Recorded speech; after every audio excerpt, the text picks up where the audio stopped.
Thank you for joining us today on the program. You're welcome. Okay, so now this call by the governor of Kano State, is interpreted in different ways, different perspective about this matter, actually. How does this sit with you? Well, to me, is the same old thing that Nigerians have been saying. The more you look, the less you see. If you recall, it is the president himself that I think sometimes in 2016, around, is it February, that the president had said in the peak of the herdsmen attacks across the nation, especially within the Middle Belt areas, that the president said those that are coming to do the attack are mostly from Libya and 10 other countries. By December of the same year, October, I think, the governor of Kaduna State also said that those coming to do the attack, especially in southern Kaduna, that was at the peak of the southern Kaduna attacks of 2016, that they were also coming from foreign countries, neighboring West African countries, and in fact about 16 countries he mentioned. And he went ahead to say that he had paid those that are coming here, traced them and paid them off. That has stirred a lot of controversy.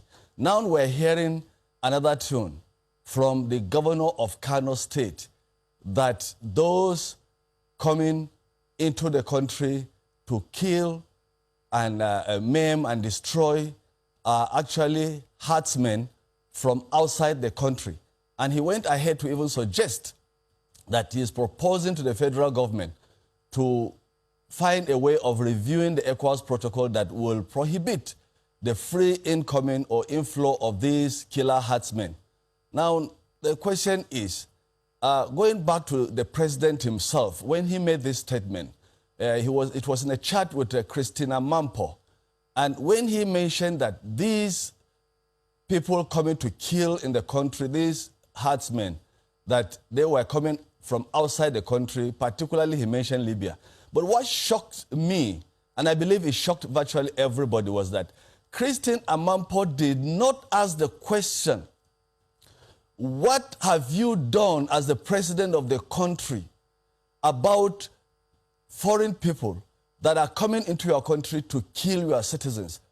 It was a surprising thing that that question did not come.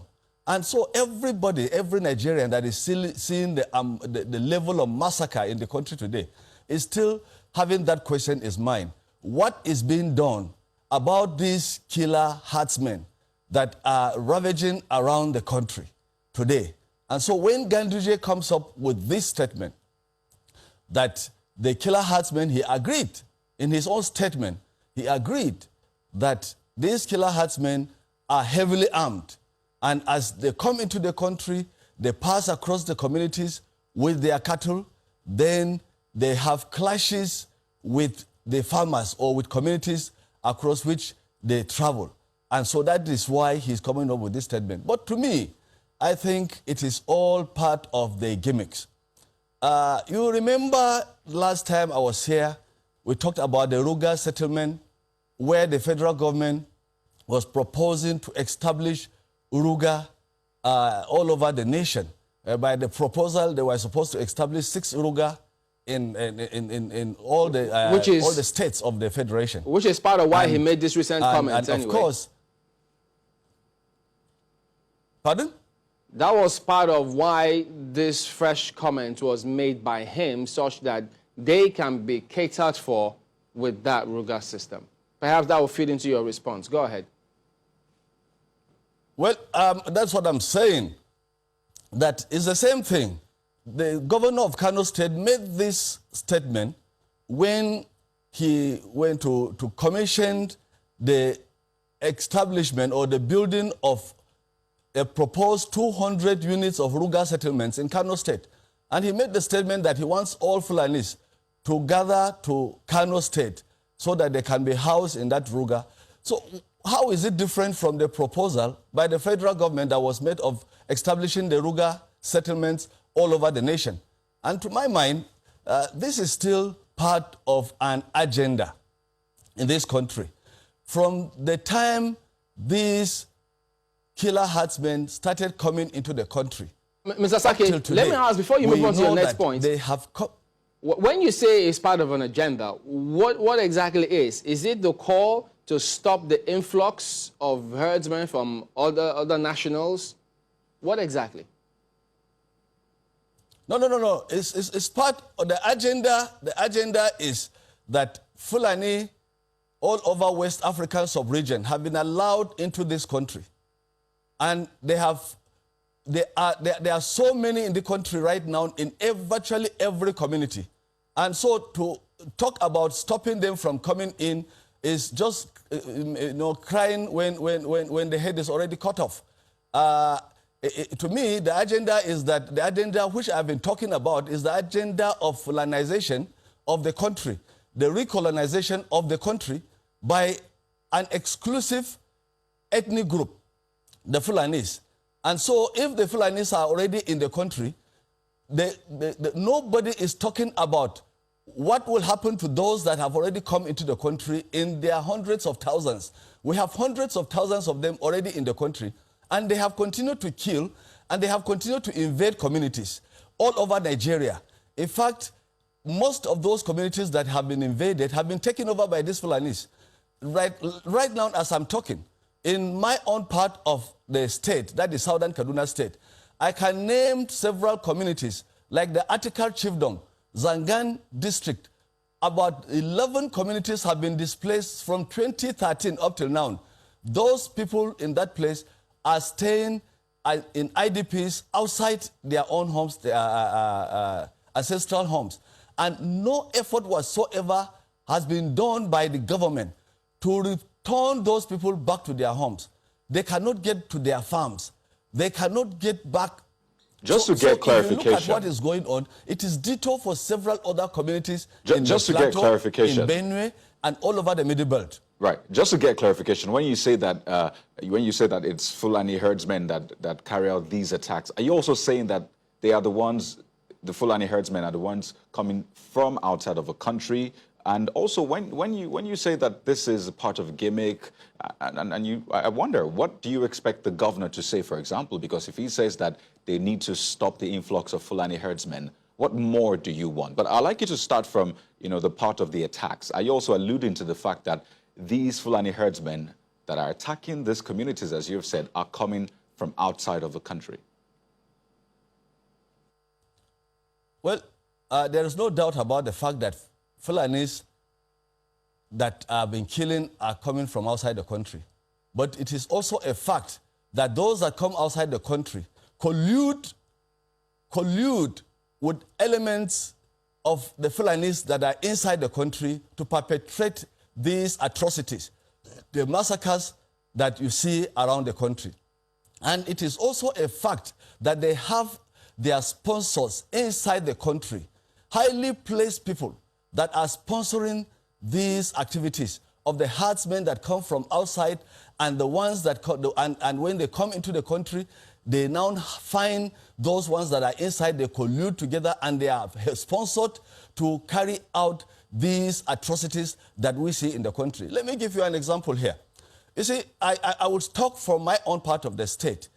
From the 12th of May, just last month, a community called Gonarogo was attacked, where 17 people, it was well reported, where 17 people were killed in one night. And this attack continued from one community to another until about 7 or 8 communities were completely sacked. They are now in IDP camps and during this rainy season. And in fact, most of them are scattered. They cannot go back to their places. And this attack continued again from the 18th to the 24th. In a place called Kalla and environs, where more than 15 communities were attacked by these herdsmen. And all these communities also were displaced. And when we reported these attacks, it is the police that came up and said that the attacks that were reported, that it was fake news. We had to go there and meet the IDPs, those that were displaced, were in uncompleted primary schools scattered all over those communities. And even the dead bodies that were killed, the people that were killed in their communities, the police could not assist them to go and retrieve the dead bodies. So this is how it has been going on. And the last time I was here, I talked about the establishment Mr. of Saki, this we do get the points, quite all right. But we're trying to get across to Mohammed Labar, who is the chairman of Mieti, that's MACBAN, Southwest chairman, such that we could also get his views on some of these issues that you've raised pointedly against them, to see whether or not their views align with that of the governor, who is saying, look, it's about time that they stop that influx. And stopping that influx, with respect to some of the issues, challenges we've also raised, now, if or when government does move, if that his call will be heeded, because many expect that now that they're talking about Ruga, then you might have that sorted. Do you also expect, as a result of this call, movement across the country? Because if they say, look, we have a right to move, is there going to be a conflict in that regard? Yeah, the call, like I said, the call by the governor to stop the influx of the herdsmen across into Nigeria is a very excellent call, but it should go further than that. And I don't know whether that call, whether the government is together, whether the state governors are in tune with the presidency, or each one of them is doing what he's doing in his own state. But one thing I know is that I have already said it here, that there are hundreds of thousands of these killer herdsmen, which the governor has confirmed that when they come in, they are heavily armed. And there is no doubt about that. But what I want the government to do is to go further, not only to stop them, because they are already inside the country, and they are already killing Nigerians. And Nigerians are already groaning. And many Nigerians, in their hundreds of thousands, if not millions, have been displaced. Many have been killed. And the worst of it is that none is being prosecuted. None has been prosecuted or convicted. And so the government will show more commitment if the government goes ahead to fish out these herdsmen and bring them to book, or flush them out to where they ever came from, especially those that have occupied communities. I can't imagine that killer herdsmen will go into a community, kill children, kill women, slashed open, rip open tummies of pregnant women, and destroy the community. Just one moment, and then Mr. take over Saki. that community. Just one moment, and Mr. nothing is Saki. done about it. Mr. Saki, just one moment. First of all, the federal government had since, reviewed the comment you made the other time when you said the federal government was trying to put up Ruga settlements all over the place. They have since said, look, the program they are coming up with is the National Livestock Transformation Plan. So let that one be laid to rest, and I'm sure you'll agree with that one as well. And secondly, when you over and over again, you have mentioned Fulani herdsmen, Fulani herdsmen. One can say that criminality is criminality, irrespective of who. So when you begin to mention a specific class or category of people, it seems that you are setting people against them anywhere they are in Nigeria. It is true what the governor has said, that there are herdsmen coming into Nigeria that shouldn't be coming in. So question that you may want to answer, or that may be given to you, hopefully when we are able to get the other side as well, we'll get a balance. But what you may want to answer at this point is, what do you expect the security agencies to do now? For instance, the West African Protocol, Free Movement Protocol, is more than 40 years old already. Now, and he is calling for a review. If that review is going to come and you are aware of anything that needs to be changed, what would you want changed in that protocol?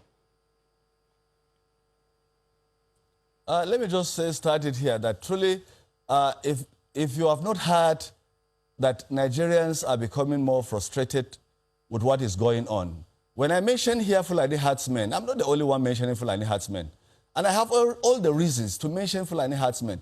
But what the media will want is that the media is stopping Nigerians from saying where the problem is coming from.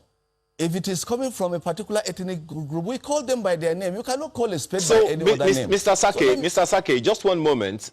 You should also know that there are also law-abiding Fulani herdsmen all over Nigeria. Yes, there are those who are criminal, but you also know that there are also herdsmen who are not Fulani herdsmen who have also been engaged in criminal activities. So when you mention, this conversation has been going on all over the place. So if there are law-abiding Fulani herdsmen, shouldn't they be given their own respect?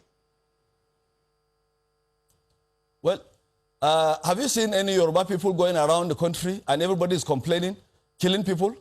Have you seen any thief people or Efik or Idoma people or Igbo people going around the country and everybody is complaining about them? So why can't we mention them? Yes, indeed, there are criminal Fulanis. And let me tell you, in my own place, like I keep saying, there are our own local Fulanis that are also victims of this criminality or terrorist attacks. They kidnap their wives and they collect ransom. But let me tell you, there is difference between criminality and terrorism as it is happening right now. When you in the media decide to call this thing farmers herders clash every time, you actually are confusing the whole thing, and it actually will not bring a solution on time, because the Fulanis that have been going around killing in my community, they don't have cattle.